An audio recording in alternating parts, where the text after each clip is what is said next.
श्रीशिवरक्षास्तोत्रं विनियोगः। ॐ अस्य श्रीशिवरक्षास्तोत्रमन्त्रस्य याज्ञवल्क्यऋषिः श्रीसदाशिवो देवता अनुष्टुप्छन्दः।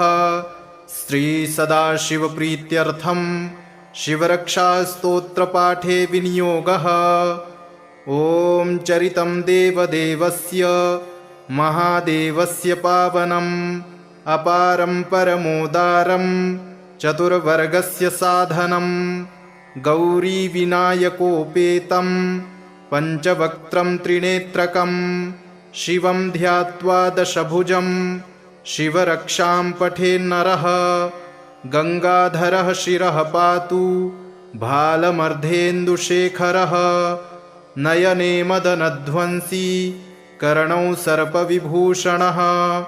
घ्राणं पातु पुरारातिर्मुखं पातु जगत्पतिः जिह्वां वागीश्वरः पातु कन्धरां शितिकन्धरः।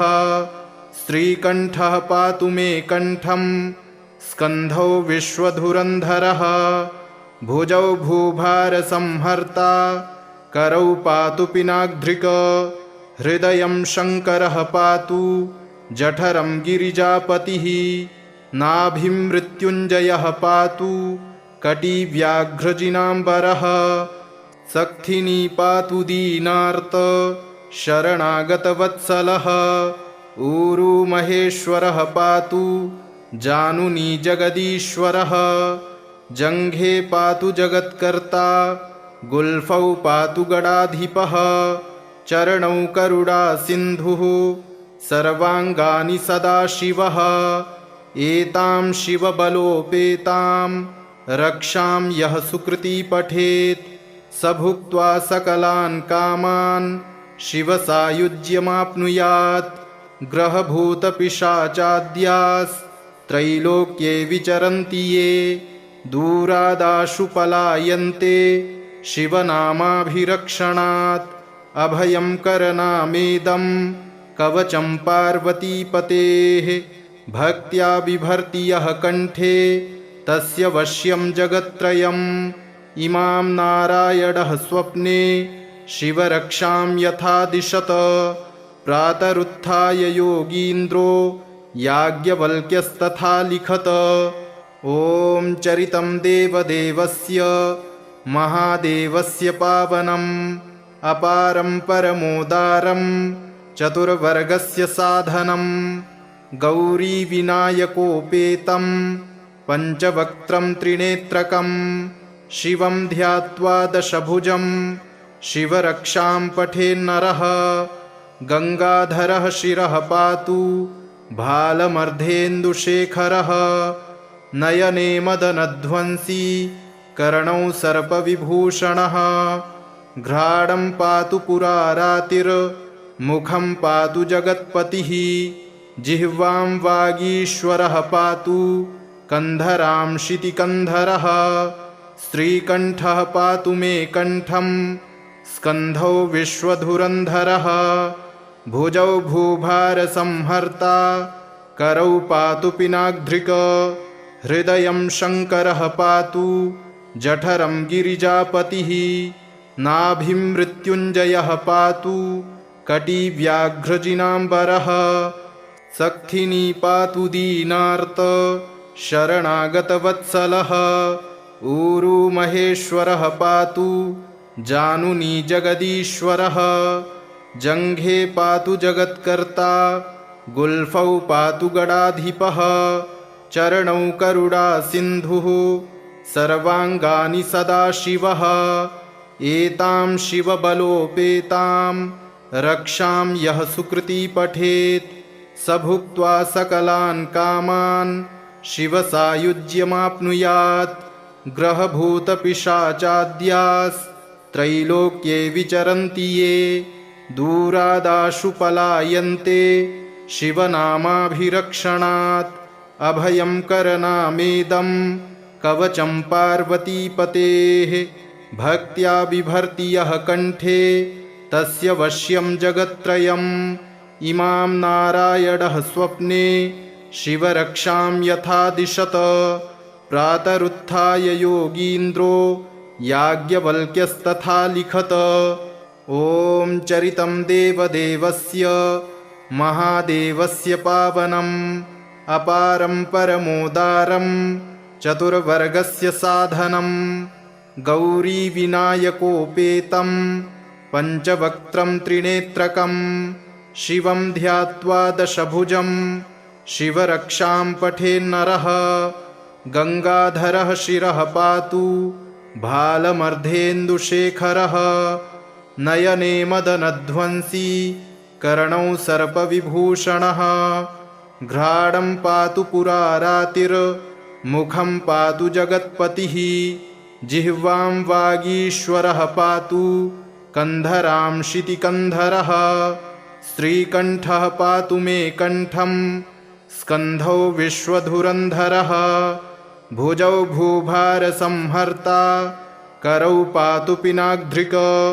हृदयं शङ्करः पातु जठरं गिरिजापतिः। नाभिं मृत्युञ्जयः पातु कटिव्याघ्रजिनाम्बरः। सक्थिनी पातु दीनार्त शरणागतवत्सलः। ऊरू महेश्वरः पातु जानुनी जगदीश्वरः। जङ्घे पातु जगत्कर्ता गुल्फौ पातु गडाधिपः। चरणौ करुणा सिन्धुः सर्वाङ्गानि सदाशिवः। एतां शिवबलोपेतां रक्षां यः सुकृती पठेत् स भुक्त्वा सकलान् कामान् शिवसायुज्यमाप्नुयात्। ग्रहभूतपिशाचाद्यास्त्रैलोक्ये विचरन्ति ये दूरादाशु पलायन्ते शिवनामाभिरक्षणात्। अभयं करनामेदं कवचं पार्वतीपतेः भक्त्या बिभर्ति यः कण्ठे तस्य वश्यं जगत्त्रयम्। इमां नारायणः स्वप्ने शिवरक्षां यथा दिशत प्रातरुत्थाय योगीन्द्रो याज्ञवल्क्यस्तथा लिखत। ॐ चरितं देवदेवस्य महादेवस्य पावनम् अपारं परमोदारं चतुर्वर्गस्य साधनं गौरीविनायकोपेतं पञ्चवक्त्रं त्रिनेत्रकं शिवं ध्यात्वा दशभुजं शिवरक्षां पठेन्नरः। गङ्गाधरः शिरः पातु भालमर्धेन्दुशेखरः नयने मदनध्वंसी कर्णौ सर्पविभूषणः। घ्राणं पातु पुरारातिर्मुखं पातु जगत्पतिः जिह्वां वागीश्वरः पातु कन्धरां शितिकन्धरः। श्रीकण्ठः पातु मे कण्ठं स्कन्धौ विश्वधुरन्धरः। भुजौ भूभारसंहर्ता करौ पातु पिनाग्ध्रिक। हृदयं शङ्करः पातु जठरं गिरिजापतिः। नाभिं मृत्युञ्जयः पातु कटिव्याघ्रजिनाम्बरः। सक्थिनी पातु दीनार्त शरणागतवत्सलः। ऊरू महेश्वरः पातु जानुनी जगदीश्वरः।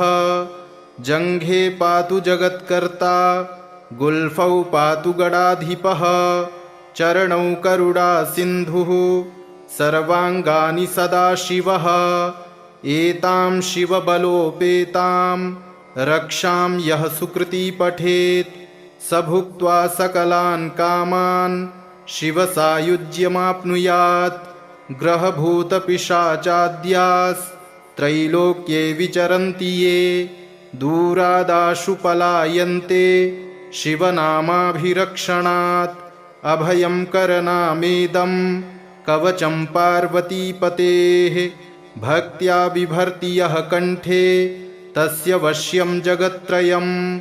इमां नारायणः स्वप्ने शिवरक्षां यथा दिशत प्रातरुत्थाय योगीन्द्रो याज्ञवल्क्यस्तथा लिखत। ॐ चरितं देवदेवस्य महादेवस्य पावनम् अपारं परमोदारं चतुर्वर्गस्य साधनं गौरीविनायकोपेतं पञ्चवक्त्रं त्रिनेत्रकं शिवं ध्यात्वा दशभुजं शिवरक्षां पठेन्नरः गङ्गाधरः शिरः पातु भालमर्धेन्दुशेखरः नयने मदनध्वंसी कर्णौ सर्पविभूषणः घ्राणं पातु पुरारातिर्मुखं पातु जगत्पतिः जिह्वां वागीश्वरः पातु कन्धरां शितिकन्धरः श्रीकण्ठः पातु मे कण्ठं स्कन्धौ विश्वधुरन्धरः भुजौ भूभारसंहर्ता करौ पातु पिनाग्ध्रिक हृदयं शङ्करः पातु जठरं गिरिजापतिः नाभिं मृत्युञ्जयः पातु कटिव्याघ्रजिनाम्बरः सक्थिनी पातु दीनार्त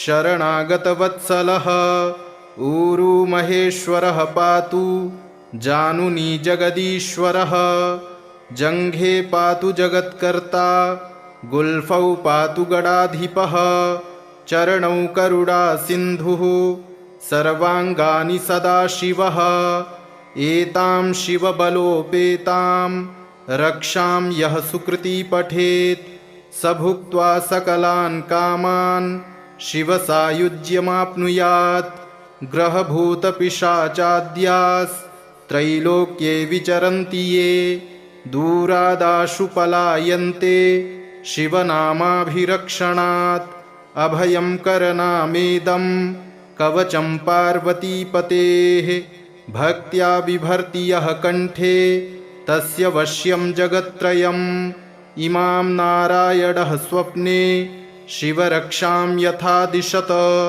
प्रातरुत्थाय योगीन्द्रो याज्ञवल्क्यस्तथा लिखत इति श्रीयाज्ञवल्क्य प्रोक्तं शिवरक्षास्तोत्रं सम्पूर्णम्।